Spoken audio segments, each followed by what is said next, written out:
Nintendo goes 16-bit in Japan. Blockbuster tries to pull some political strings.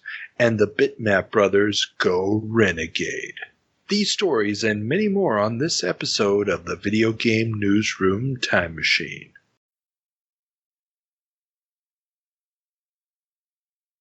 I've been waiting a long time for a chance to say this. Stop the presses. Requiescat in pace. Makes him crazy, man. What is a man? It's me, Mario. What a mess. Get over here! Please save me.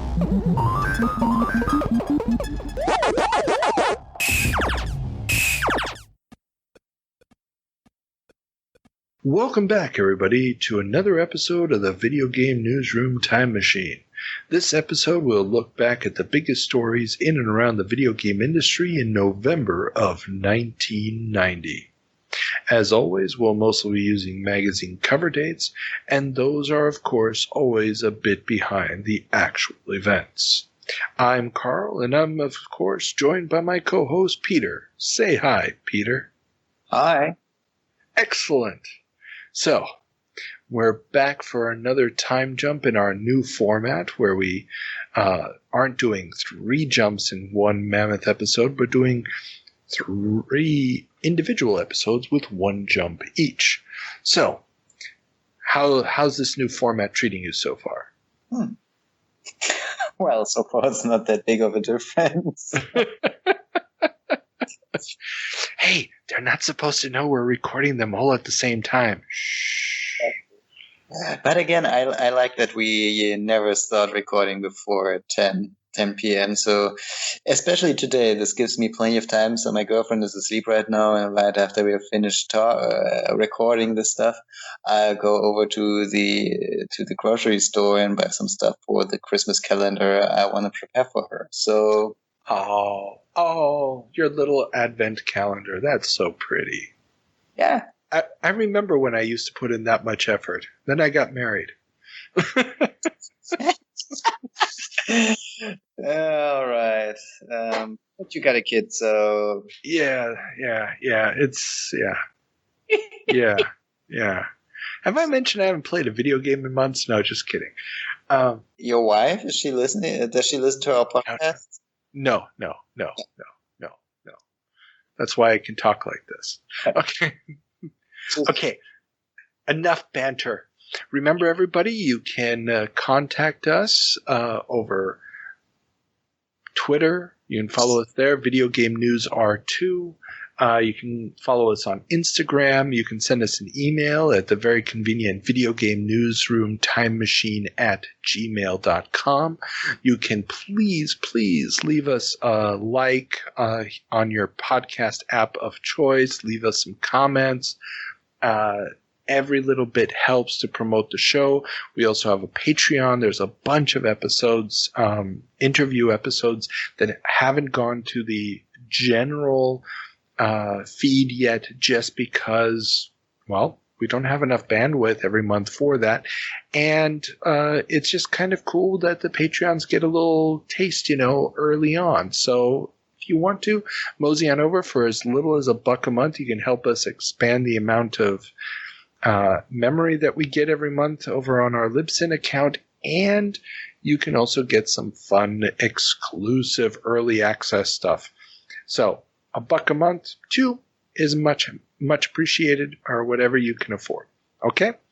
And I believe that's all we've got on that side. So can we turn on the time machine, Peter? Let me just quickly appreciate how easy we make it our fans to get in contact with us. Yes. Every possible channel. You can also write us a letter, but we won't post our address in the podcast. So you can write us a letter, yes. And just like a letter to Santa Claus, it will somehow magically make it to the Video Game Newsroom Time Machine. This is how it works. So we're just not sure in which time jump we'll actually receive it. Yes. 1980. Yeah. So, before we jump through time, let's check in with Ethan to find out what we messed up last time. Welcome back to the show, Ethan. So, what did we get wrong in October of 1990. Well, Mr. Head of Corrections, we have a couple of things to go over. The first one, you're talking the Activision Magnavox case. There's two things here. One thing is that you said that Bobby Kotick would take over in a couple of years, but he took over the following year, which is 1991. I forget exactly when. You'll probably cover that when it happens. Definitely. Yeah, he came in pretty soon after, and he was the guy who fixed it up. Okay, and yeah, I that's just me not doing my homework ahead of time and trying to do it off of memory, and that's always a bad idea. And then the other part was that you said that no one will ever know the settlement of the Activision Magnavox settlement, but we actually have very detailed records, which Ralph Baer kept, and then he donated to a university. So we actually have a lot of information on the settlement, and it might have grown and contracted over time. Bobby Kotick says that he was able to settle it with equity, which it means that he gave them stock in his company, which originally they refused to do. But the settlement itself was $6.6 million, which they did not have. Well, especially after they blew a little bit more than that to buy Infocom. Yeah, I mean, the Infocom purchase is a whole other thing that they shouldn't have done, but that's already 4 years in the past by the time the 1990 suit rolls around, and they were already suing the people at Infocom to get their money back. So there's that. Yeah, please continue. And then one more for 1990. You mentioned how the Timeout arcades were being purchased by Namco, and you said that Timeout went back to 1971. And I have a feeling I know why you said that, but it's 1974 as like an actual entity. Because basically what happened is it goes all the way back to Bushnell and Dabney when they were at Nutting Associates. And when they were leaving Nutting Associates, they decided to purchase a coin route that Nutting Associates had in the relative area of Santa Clara, California. And this included the famous Andy Caps, where they put the Pong unit later, which already had a computer space unit. As Atari got up and running, Dabney was given the coin route as basically a settlement for the fact that they were buying him out of his shares. But he didn't really want it. He wasn't interested in running that. So eventually Atari buys it back, and they have to go through some financial shenanigans with that. And then as another person is leaving Atari, they decide to give the coin route to this guy, and his guy's name's Ted Olson, who was a comptroller at the company, so he was a guy looking after the finances. And he basically he takes this coin route, and out of it he forms an actual arcade chain, which is Time Out, which was a very early arcade location that used tokens, and had a couple of pretty prominent locations across the U.S., I think primarily in California. Eventually they sell in to Aladdin's Castle from Bally, so he sells that off, and then he goes off and does a couple Chuck E. Cheese franchises. But yeah, so Time Out goes back to 1974 with this purchase of the assets by Ted Olson. Okay, very cool. Okay, so I didn't know that. I knew about the coin route being given to Dabney as part of the payout. I'd heard that story before, but I didn't know that it goes back and then evolves into the chain. So that's really cool. Yeah, but I just wanted to sneak in a little micro history for you. I appreciate that. Yeah, it's not one of these things that gets covered in the newspapers because it was just a small company in a tiny little coin route that didn't really mean much. Of course, of course.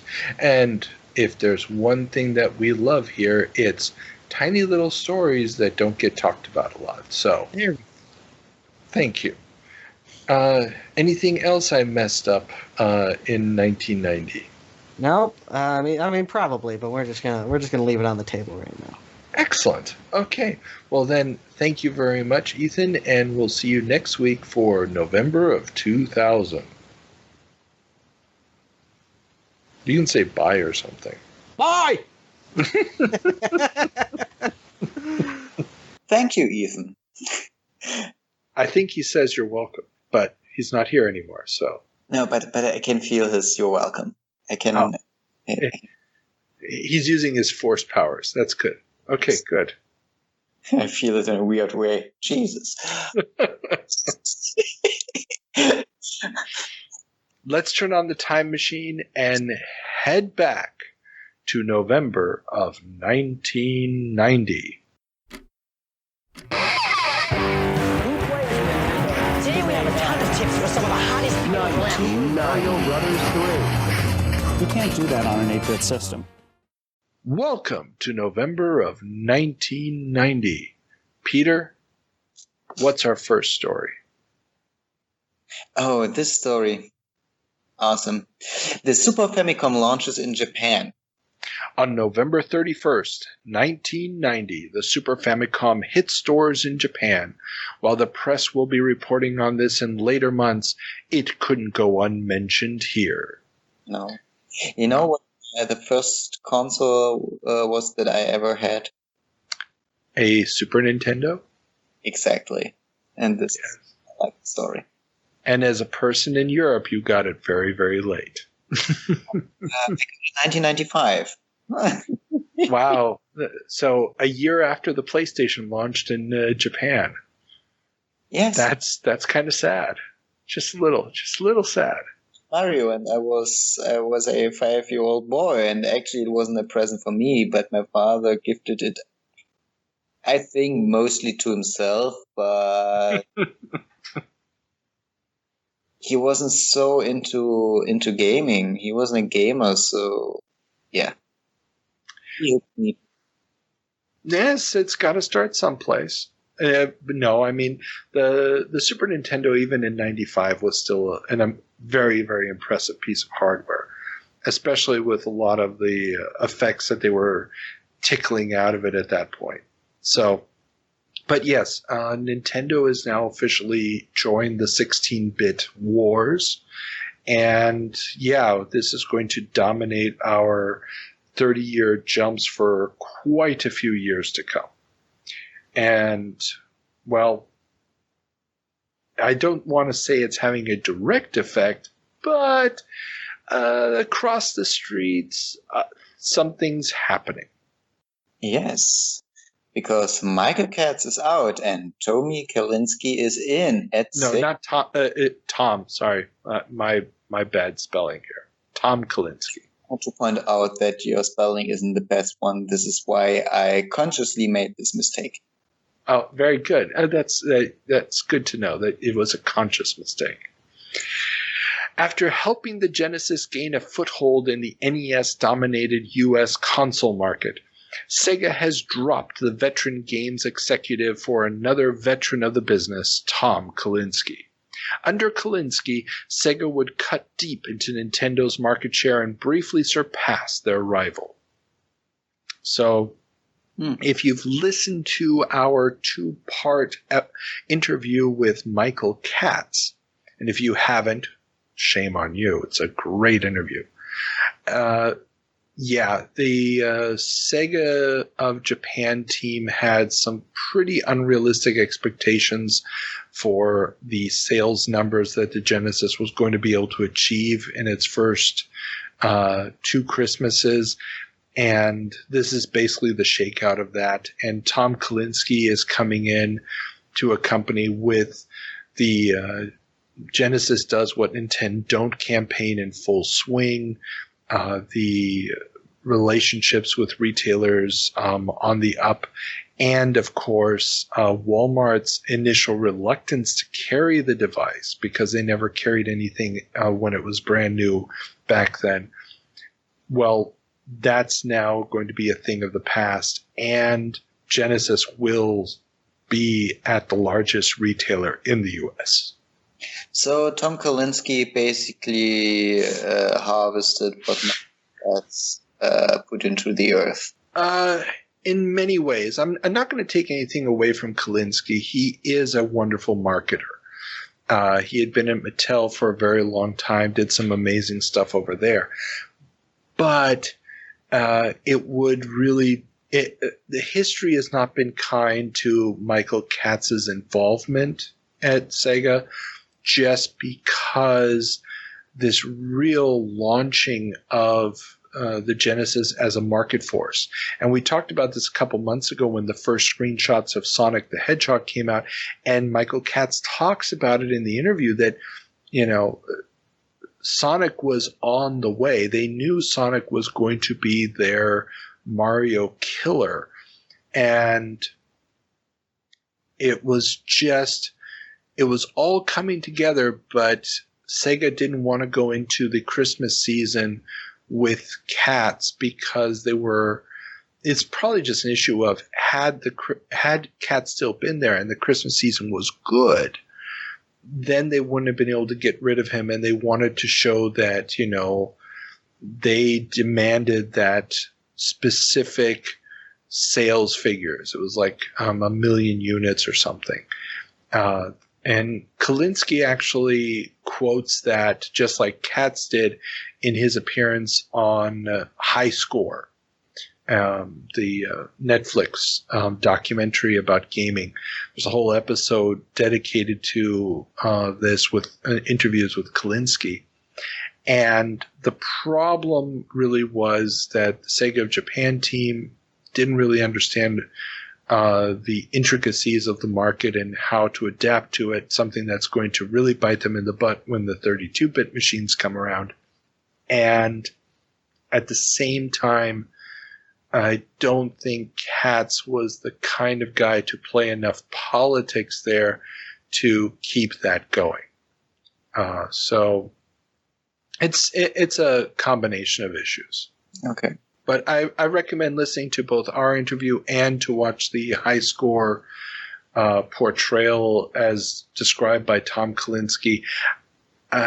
Yeah, it's sort of an in-between thing where I think Michael Katz doesn't get nearly enough credit, and Tom Kalinske, people forget the timeline of when he comes in.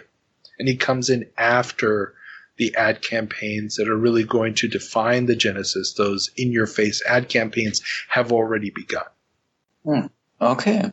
Yeah. Interesting. Moving on. Third parties are rumored to be developing for the Genesis. Despite Nintendo's strong-arm tactics towards third-party developers, it looks like the Genesis is going to get some support from those willing to cross the line. Tecmo is rumored to be bringing Ninja Gaiden, and I'm probably still pronouncing it wrong even though I'm trying really hard not to say Ninja Gaiden, to Sega's system. This rumor would prove to be only partially true, as the game would be released for Sega's 8-bit systems, the Master System, and Game Gear. Other companies would be moving over, including biggies like Acclaim. In the same issue, there is a sweepstakes to win a copy of the Japan-only Batman game for the Genesis, a game that was not allowed to come out in the US due to Nintendo's restrictions on releasing games on competing platforms. Nintendo really isn't kind towards third-party developers, is it?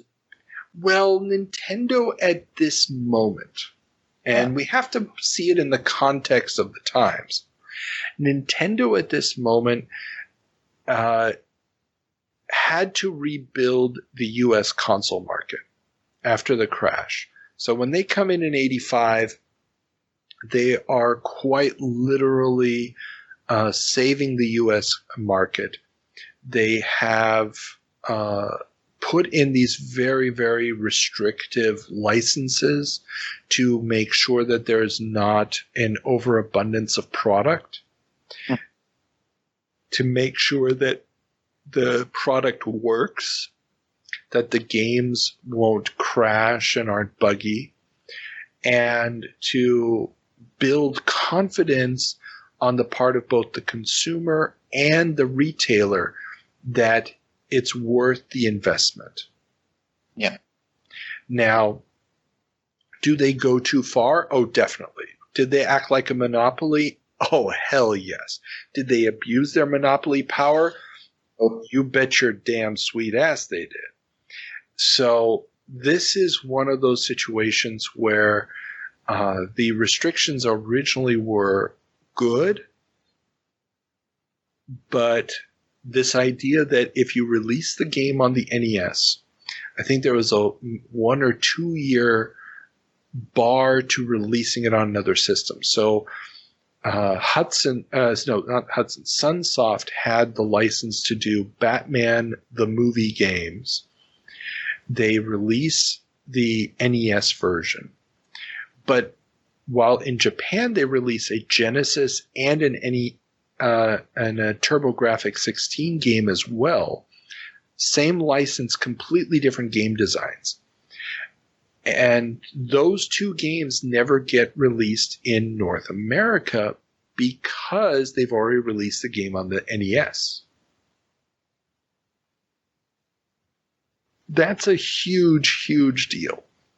Oh, yeah. And nobody, and that's in '89. Nobody dares to, go against Nintendo in '89. I believe it's '91. They're going to release another game called The Return of the Joker, which isn't based on a movie. It's just based off of the comics. And that game will be released simultaneously for the NES, for the Genesis, and for the Super Nintendo. And that's really going to show the amount of market pressure that has been exerted onto Nintendo that they can't pull those tricks anymore. They're going to have lost so much ground to the Genesis by delaying the launch of the Super Nintendo that they have to concede this point. Yeah. And and also, well, there's the potential of the U.S. federal government coming down on them, which we've also talked about in the past, where this is one of the reasons why they started making a move into Europe, because they were afraid they were about to get hit over the head in the U.S. Mm-hmm. So, okay. It's really interesting what Nintendo does. I mean, they are always going like their own way. Nintendo. Nintendo is a weird beast, and it's done right by them for the most part. Yeah, exactly. I mean, with the exception of the Virtual Boy and the Wii U. Wii U, yeah. Yeah, it's for the most part it's worked spectacularly, and they can self-finance their project, so it's not really a problem. Rather, one might say, rather successful. Yes, rather successfully indeed. Now, speaking of people who aren't quite as successful, I'd like to remind our dear listeners of our last episode when we talked about how wildly successful Atari was. Yes. When we jumped back 40 years to November of 1980. Exactly. Speaking about Atari, the first rumors of the Atari Panther surfaces. With the Super Famicom on the horizon, the Genesis and TurboGrafx 16 duking it out in the marketplace, and the handheld crown still up for grabs, Atari looks to be entering the next-gen fray with the Panther. This 16-bit console with hardware scaling, multi-field scrolling, and a plethora of other cool buzzwords is still behind closed doors. But could it be that the Tramiels will finally go for the high end of the market after exploiting their legacy consoles for years? The design was the latest from Flare Technology, the former Sinclair developers that were also behind the Connex multisystem.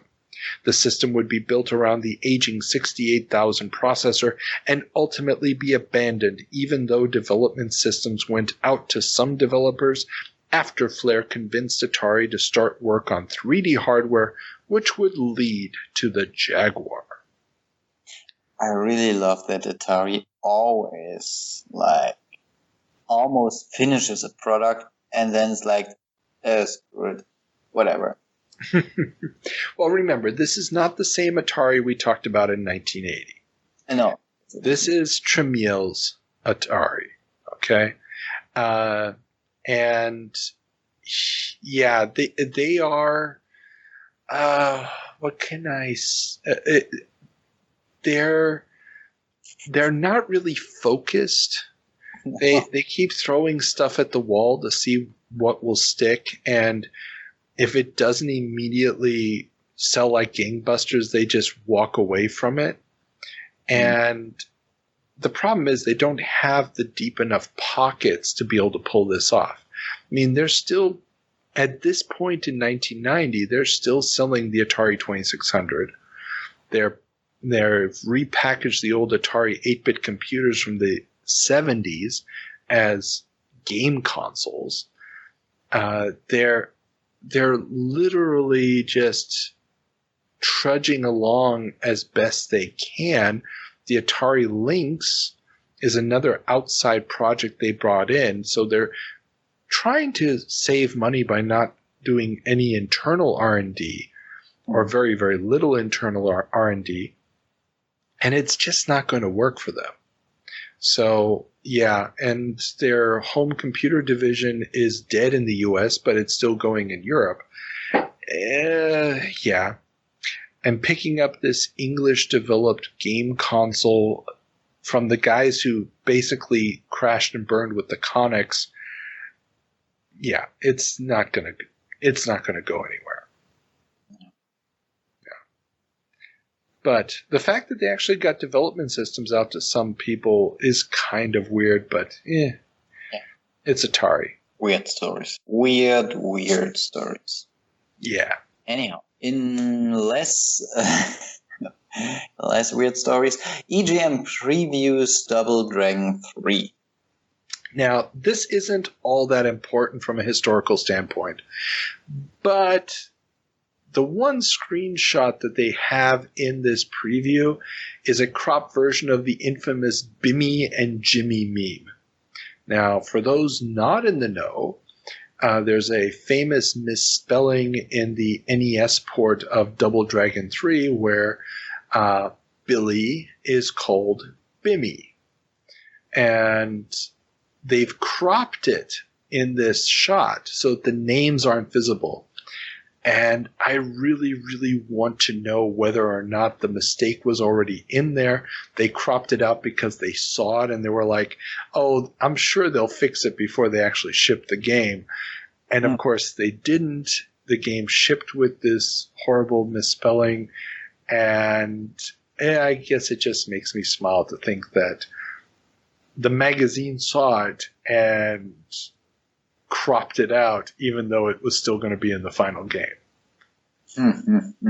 Sorry, it was just one of those things that just made me laugh, so I thought I had to add it to the topics list.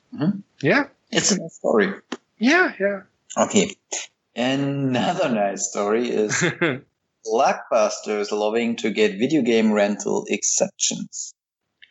Blockbuster, the biggest video rental chain in America, has been spearheading the charge to codify their right to legally rent video game cartridges. Nintendo, of course, is opposing them, but Toy and Hobby World magazine reports that the Computer Software Rental Amendments Act is close to becoming law. It would ban the rental of computer software, but carve out exceptions for non-profit library lending and an additional exception for video games that are designed to be played on a system that would not normally allow for copying the program code. The law would get passed, allowing for the video game rental business to flourish in the years to come. So I need some background. So it wasn't allowed to rent out video games, or was it allowed to rent out video games when the producer of the video game didn't want that. Okay. There had been no actual laws written about the legality of renting video games. Now, in theory, they could be treated just like any other item. So in traditional common law, if, for example, I bought a book, I could rent that book out to you and pocket the money because I own the item and I can do with that item what I want. If I buy a car, I can rent that car out. I don't have to pay the manufacturer of the car anything for that. Now, where things get a little bit more complicated was with things like movies and so forth, because part of the income that the original creator makes off of a movie is the cost of admission to the theater. So if you go to the movies and let's say you spend $10 for a ticket, the producer of the movie is going to get about half of that. That's the typical. So the theater gets half, the producer gets half. And now, if you're buying a copy of the movie on VHS, well, if you start charging that rental fee, now you're really going after the original producer's income. Now, we don't think of it that much nowadays because movies don't usually get re-released that often. But especially back in the 80s and 90s, it was an extremely common thing for movies to get re-releases a year or two, 10 years later. I remember seeing a bunch of old Disney classics in the movie theater because they would just re-release at least 3 or 4 of the movies every year. I remember seeing Fantasia on the big screen for the first time as a little kid during one of the re-releases. So this idea of movies being something different because the actual earnings model is different forced the question, well, what about movie rentals? And in the 1970s, they had basically said movie rentals are okay, but you can only do it if you're buying a movie that was specifically designed for that. So it went from you buying the physical copy of the film to buying a license. So when you're buying it, you're also agreeing to a license that says you're not allowed to show this commercially. You can show it to your friends, you can lend it to your friends for free, but you cannot charge anything for the lending of this film. So that's why there's always, a sticker on the back, or it says it on the label, this is not for commercial purposes. Now the question with software got even more complicated because if you have a VCR, well, you need a second VCR to be able to copy the film. Not terribly complicated, but still, you need 2 VCRs. With a computer, though, well, the computer can put it in memory and then drop it onto a disk. You don't even need extra equipment. It's built into the function of the computer. So, question was, can you rent software? Well, if you rent software, unless there's really good copy protection on it, you're not renting the software, you're giving copies of it away. Basically. Yeah. And this was one of the arguments that Nintendo was making. Somebody might be able to copy it. And they were like, dude, who has the equipment to copy an NES cartridge? This is a complicated thing at this point. You can't really do it with an NES. You need the extra equipment. We're way beyond the 2 VCR situation. And then the question was, okay, so what do I have to buy? What is the license necessary for this? And what this exception carved out was there was no license.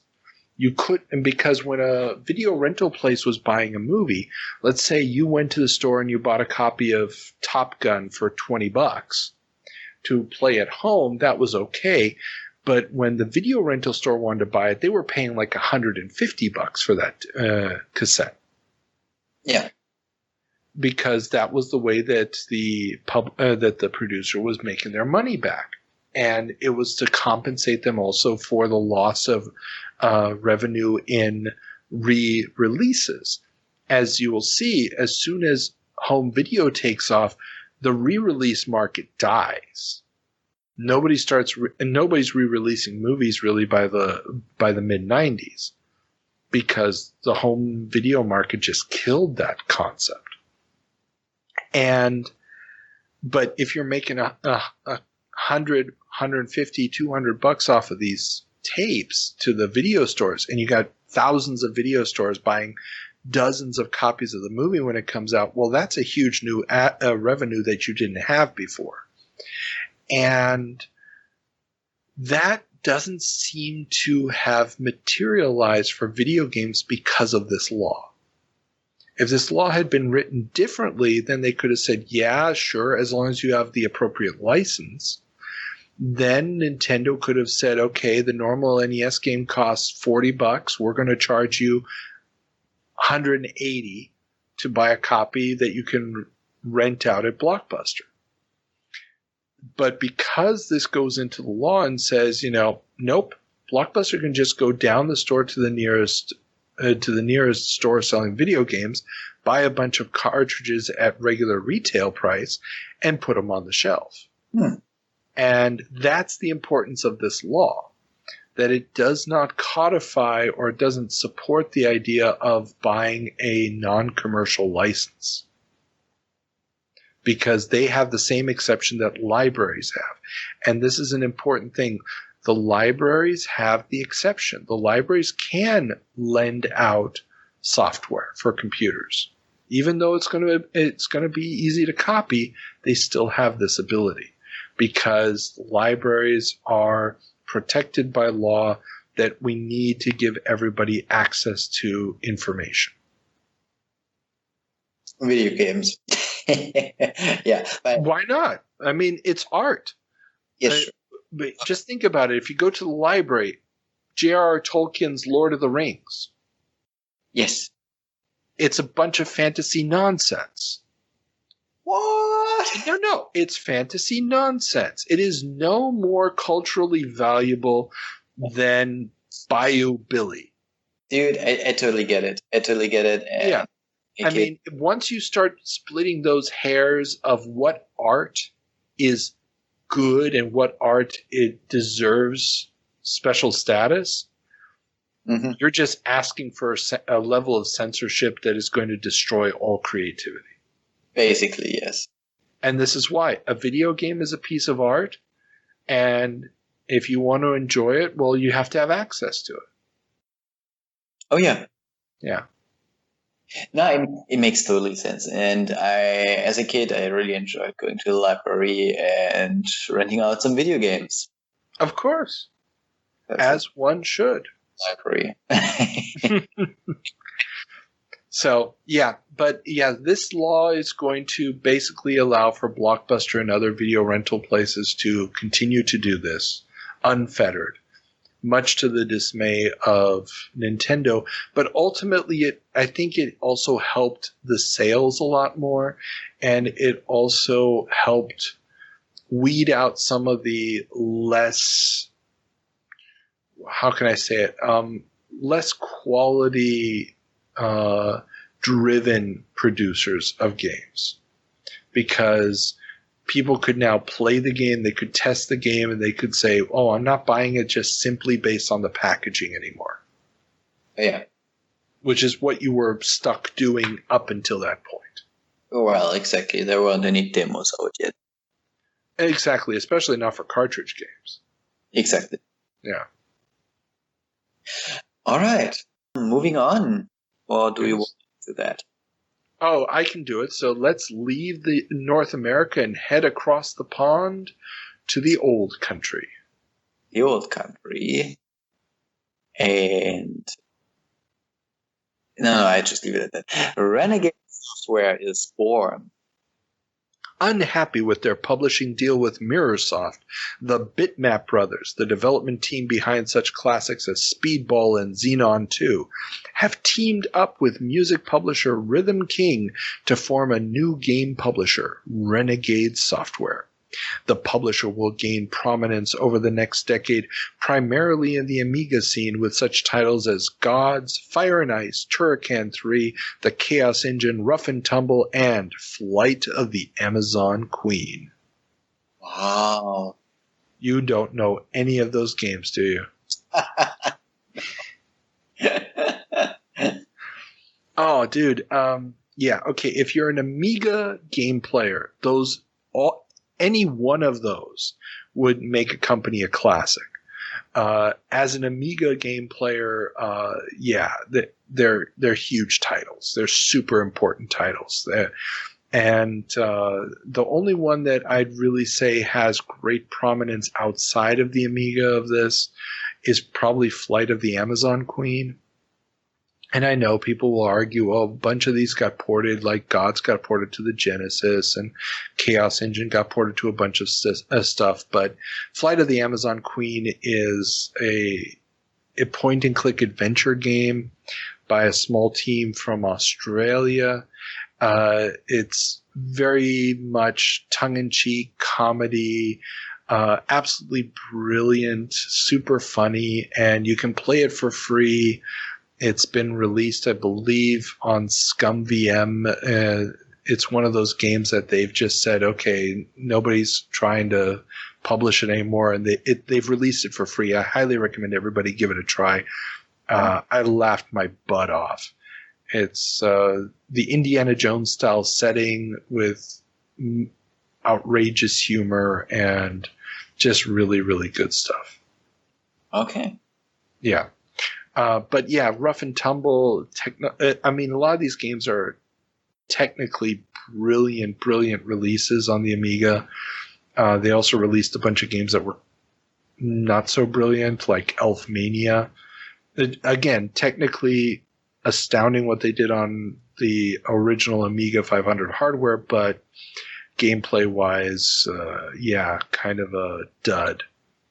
But yeah, so important company. The fact that they teamed up with a music publisher to do it gave them the money to start up, and just sadly never really got out of the Amiga niche, just like the Bitmap Brothers themselves.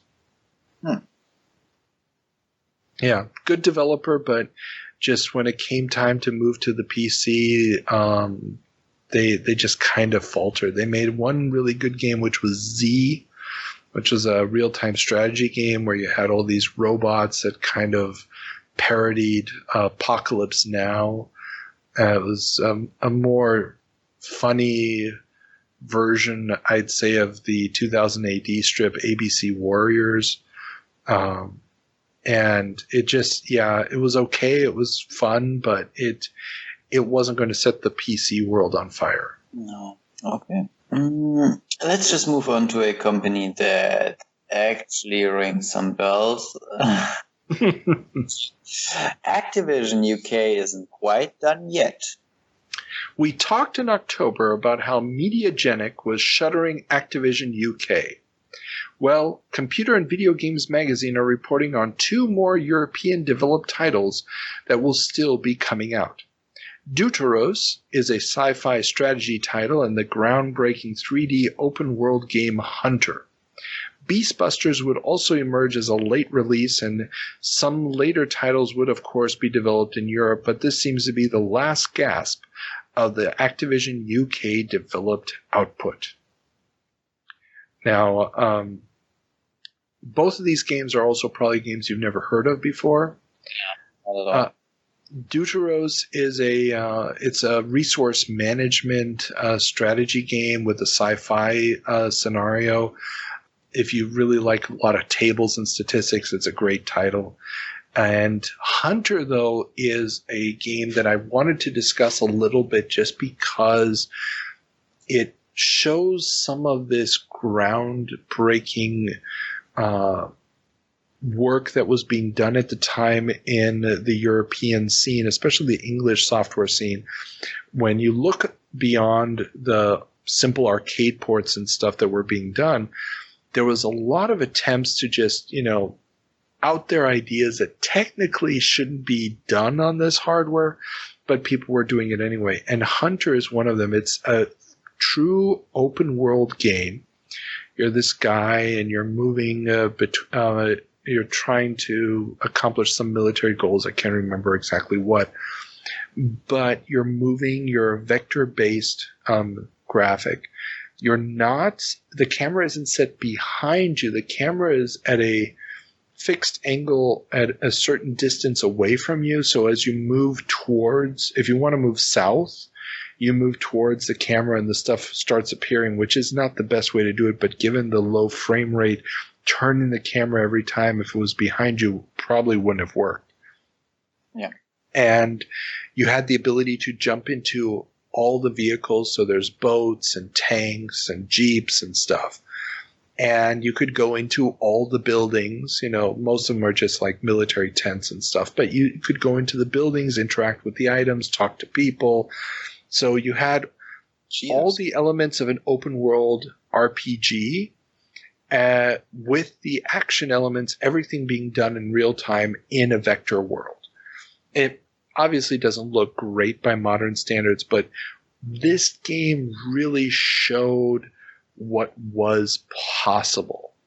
And the fact that it was doing it in a third person as opposed to a first person view like Midwinter did just pushed it even further, because now you had to actually look at your guy and interact with your guy. So it's kind of sad that Activision, that Mediagenic, the Activision in the US, is shuttering Activision UK, because if you look at the output of the US side, they've got nothing that even comes close to this.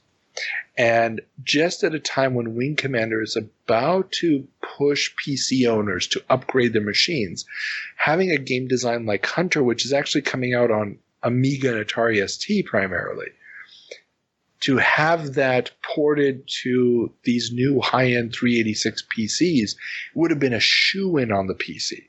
This is the kind of game that would have really just rocketed out of obscurity, would have been a huge hit.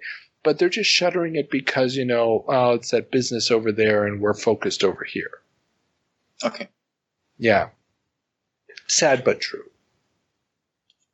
Sad but true. And up to this point, there's no major European gaming publisher or game creator, if you leave out CD Projekt. You mean nowadays?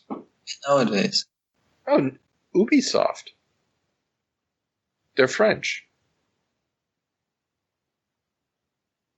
Yes. Are they French? Yeah, Ubisoft is French. Okay, sorry.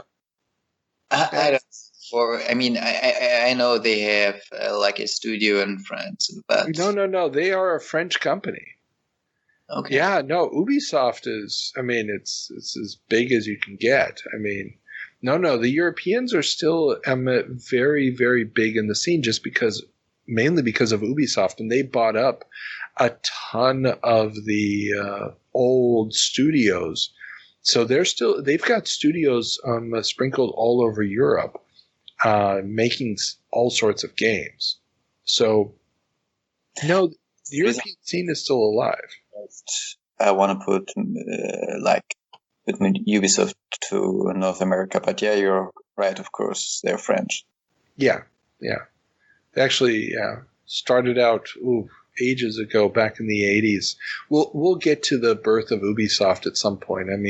Their first game, Zombie, I think is 86, 87, somewhere around there.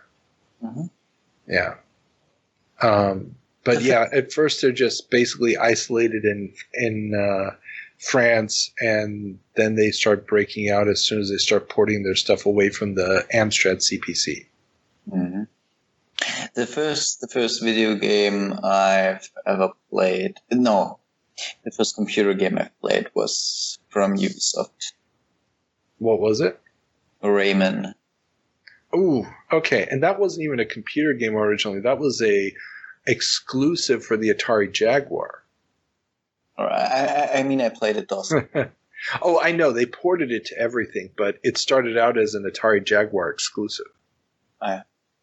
Yeah, curiously enough. All right, let's move on. Infocom Reborn on the NES or NES. Yes. Well, NES is just as valid in certain parts. So, UK Mag Rays informs us that Infocom isn't dead. They have merely been reborn as a console developer, with their first game for the NES, Tombs and Treasures, keeping many of the classic Infocom adventure traits while moving on to fresh hardware. The reality, something easy to overlook back in the day, is that the game is just a rebranded Japanese RPG from Nihon Falcom, makers of the famous Eyes series of RPGs. Now remember, Infocom was purchased by Mediagenic and then he shut down, and, well, if you listen to our Tom Dornbrook interview, well, actually, only part 1's up right now. Part 2 is going to go into this in a big way. Not this game particularly, but the Mediagenic takeover of Infocom and its ultimate demise. But and we also talked about it with Joe Morici, because he was at Activision at the time and sent over there to assess the situation with Infocom. But yeah, this is essentially just a console RPG that they've slapped the Infocom title on for the release in North America, and it's a sad, sad ending to Infocom. Yes. So it isn't quite the death of the company, Exactly. but it was as close as I could get for this episode, so I thought it deserves to be right at the end. Thank you. I appreciate it. You're welcome. I know how much it means to you to end every episode with the death of a company. Yeah, I don't know. I'm actually not a sadistic dude, but it brings me joy for some reason. Yeah, I know. And this is why I go out of my way to make your day or something. You're evil. Okay, that concludes our time trip back 30 years to November of 1990. Any final thoughts, Peter? Again, you're forgetting the secret word of this episode. Yes, and what should it be? Let's go with... I got one. Reborn. Reborn. Okay, that's even better than what I was going to go for. Okay, Reborn it is. So, everybody, remember, follow us on the social medias, become a Patreon patron for $1, or just, leave a like, a 5-star review, whatever. It helps people find the show. And until next time, have fun. Bye-bye.